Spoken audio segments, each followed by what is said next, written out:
Assalamualaikum warahmatullahi wabarakatuh. Perkenalkan, nama saya Mas Raihan Pramono. Saya dari Prodi Manajemen dengan NIM 2002010046. Pada kesempatan kedua, kali ini saya akan menjelaskan tentang kegiatan mengalokasikan dana. Kegiatan mengalokasikan dana adalah kegiatan menjual kembali dana yang diperoleh dari penghimpunan dana dalam bentuk simpanan. Alokasi dana bagi bank konvensional disebut sebagai kredit, sedangkan untuk bank syariah sendiri disebut sebagai pembiayaan. Yang kedua, pengertian dan pembiayaannya. Menurut Undang-Undang Nomor 10 Tahun 1998, kredit adalah penyediaan uang atau tagihan yang dapat dipersamakan dengan itu berdasarkan persetujuan dan kesepakatan pinjam-meminjam antar bank atau dengan pihak lain, yang mewajibkan pihak peminjam melunasi utangnya setelah jangka waktu yang telah diberikan dengan pemberian bunga. Yang ketiga, ada unsur tujuan dan fungsi kredit. Unsur dibagi menjadi beberapa bagian seperti kepercayaan, kesepakatan, jangka waktu, resiko, dan balas jasa.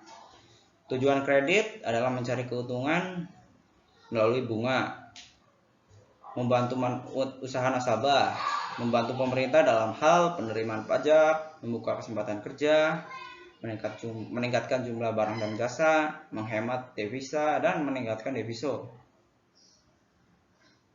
Sedangkan fungsi kredit adalah meningkatkan daya guna uang, meningkatkan peredaran lalu lintas uang, meningkatkan daya guna uang, meningkatkan stabilitas ekonomi, meningkatkan pemerataan pendapatan dalam rakyat, dan yang terakhir meningkatkan hubungan internasional seperti pasar bebas di Asia Tenggara. Itu merupakan peningkatan hubungan internasional. Prinsip-prinsip pemberian kredit juga dibagi menjadi beberapa bagian seperti personality, party, purpose atau tujuan, prospek, payment atau pembiayaan, profitability, dan protection. Jenis-jenis kredit ada 5. Dari segi keuangan, kredit investasi, kredit modal kerja. Dari segi tujuan, kredit produktif, kredit konsumtif, dan kredit perdagangan. Dari segi jangka waktu panjang, ada jangka pendek, jangka menengah, dan jangka panjang. Dari segi jaminan, tanpa jaminan ataupun dengan jaminan, dengan berwujud ataupun tidak berwujud. Seperti contohnya orang atau barang. Dari sektor usaha adalah seperti pertanian, peternakan, industri, pertambangan, pendidikan, profesi, perumahan, dan lain-lain. Dan yang terakhir adalah perjanjian dan teknik penyelesaian kredit. Prosedur pemberian kredit seperti pengajuan berkas, penyelidikan berkas, wawancara. Apa saja unsur terjadinya kredit macet?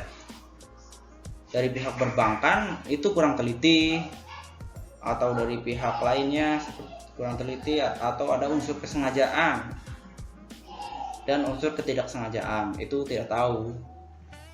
Banyak unsur-unsurnya. Adapun cara untuk penyelamatan kredit seperti rescheduling atau memperpanjang jarak waktu kredit atau memperpanjang jarak waktu angsuran. Yang kedua adalah reconditioning atau kapitalisasi bunga, dengan penundaan pembayaran bunga sampai waktu yang tidak dibatasi atau tidak ditentukan. Yang ketiga, restructuring atau menambahkan jumlah kredit, menambahkan equity atau menambahkan uang tunai dari pemilik. Dan yang terakhir adalah kombinasi dan penyitaan jaminan. Sekian dari saya, maaf. Terima kasih. Wassalamualaikum warahmatullahi wabarakatuh.